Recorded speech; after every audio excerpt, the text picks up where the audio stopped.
درود رفقا، حالتون چطوره؟ امیدوارم هر جا که هستین حال دلتون به شدت خوب باشه. من امیرم و اینجا چنل واچ لیسته. توی این ویدیو قرار فیلم اکشنایی رو بهت معرفی کنم که توی سال 2025 ریلیز شدن و حسابی ارزش دیدن دارن. فیلم اکشنایی که به شدت داستان خفنی رو دنبال میکنن و اونقدر باحالن که از دیدنشون لذت میبرید.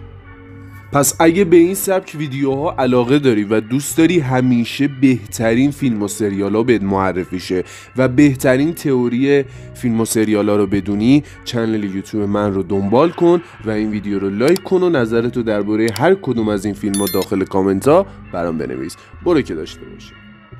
فیلم شماره 1 فیلم نووکینه، فیلمی که به کارگردانی دن بریک به همین تازگی ریلیز شده و راحت میتونید تماشاش کنید.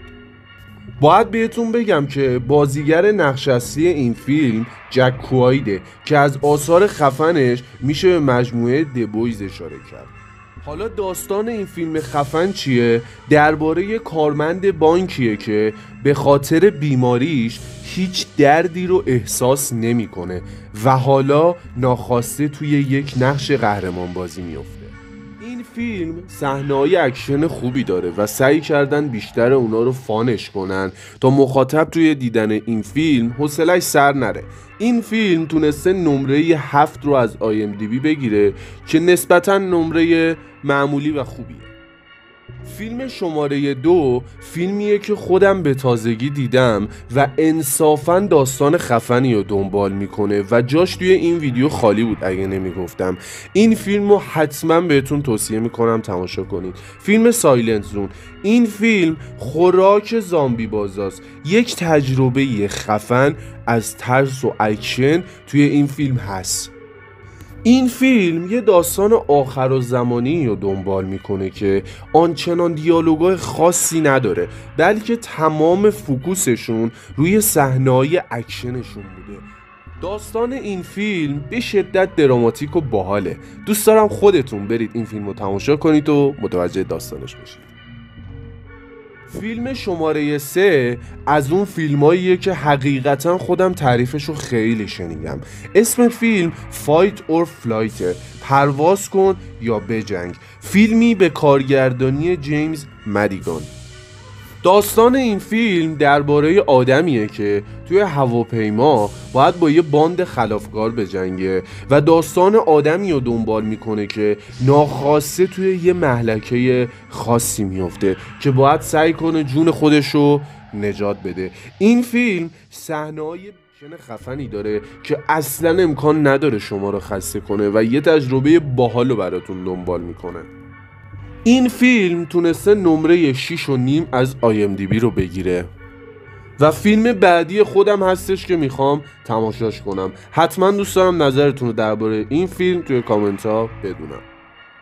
قبل معرفی فیلم آخر، اگه همچنان تا اینجای ویدیو داری تماشا میکنی حسابی دمت گرمه. خوشحال میشم که از این ویدیو حمایت کنی، این ویدیو رو لایک کنی و یه کامنت باحال برام بذاری. دمت حسابی گرمه رفیق گل من. و اما فیلم بعدی یکی از اون فیلم‌های خاصه، فیلم کلینر به کارگردانی مارتین کمپبل. قطعاً اگه اکشن باز باشی اسم این کارگردان به گوشت خورده که یکی از اثرهای خفنش فیلم کازینو رویاله که از سری مجموعه‌های جیمز بانده. خلاصه که بخوام بهتون بگم کارگردان خفنی این مجموعه رو کارگردانی کرده. توی این فیلم داستان به شکل خاصی روایت میشه. داستان یک دختر که شغلش شیشه پاک کنه، اما یه شیشه پاک کنه عادی نیست، بلکه شیشه پاک کنه برج‌های بلنده که اتفاقی موقع پاک کردن یکی از اون شیشه ها چیزی رو میبینه که نباید میدیده. این فیلم رو دوست داشتید میتونید تماشا کنید و لذتش رو ببرید. رفقا دمتون گرم که تا انتهای این ویدیو همراه من بودید. امیدوارم از معرفی این 4 تا فیلم خفن لذت کافی رو برده باشید. سعی کردم بهترین اثرها رو براتون بذارم که تماشا کنید و حالش رو ببرید. انصافاً هم چیزایی که معرفی کردم چیزای پرپتانسیل و خفنیه. اگه دوست داری از معرفی فیلم و سریالای بعدی جا نمونی و بهترین فیلم و سریالا بهت معرفی شه و بهترین فکت و تئوریا از فیلم و سریالا رو ببینی، کانال یوتیوب من رو سابسکرایب کن و این ویدیو رو لایک کن و هر نظری داشتی حتی درباره هر یک از این فیلم‌ها داخل کامنت ها برام بنویس و خوشحال میشم که یه سر به ویدیوهای دیگه چنلم هم بزنی. دمت حسابی گرم رفیق من. امیدوارم هر جا که هستی حال دلت به شدت خوب باشه و از زندگی لذت ببری. تا ویدیو دیگر بدرود، مراقب خودتون باشید.